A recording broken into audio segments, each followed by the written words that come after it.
This video is intended as an epilogue or, a helper for the other one, but I'm keeping them separate. So why am I going to all this trouble to create a theory behind free energy that is arguable based on Ohm's law of all things? And why is that more important than coming up with a free energy device? Because if the consumer does not own it, the consumer will not demand it. This is what I learned 40 years ago with regard to food. And now, look, we can go to anywhere, Walmart, and buy organic food, vegan food. Do you know in the 70s it was very hard to find any alternatives to meat? Loma Linda in a can was selling seitan, gluten, as a meat substitute shaped in little patties in a can. Can you imagine getting a meat patty out of a can? That was it. I mean, you didn't have the wide variety of choices like you do now.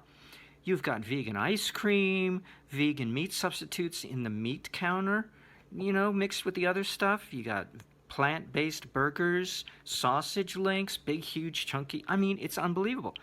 Well, now the consumer owns it, and now the consumer demands it. So until the consumer, because how can an inventor get a loan? How can he get investors interested if the public doesn't own the knowledge and demand it? It's not going to happen. Don't blame it on the military or the cartel or Eisenhower's farewell speech. That's true. They have an influence, but ultimately it's up to us to generate that demand. And we're very uneducated on the subject, and that's what I'm trying to do. So this is more important than coming up with a free energy circuit, because you could come up with one, but you'll be playing with it all by yourself.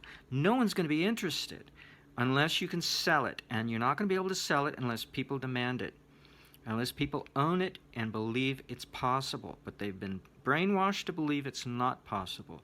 And so that's where my focus has been, is to try to understand it. And how do you explain it in the simplest way possible?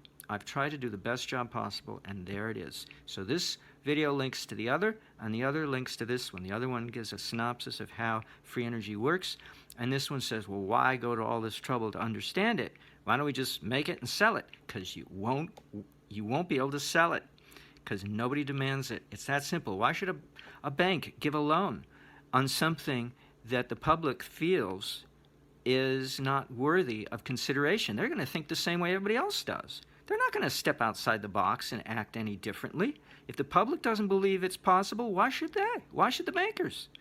It doesn't matter who you blame. We're all to blame.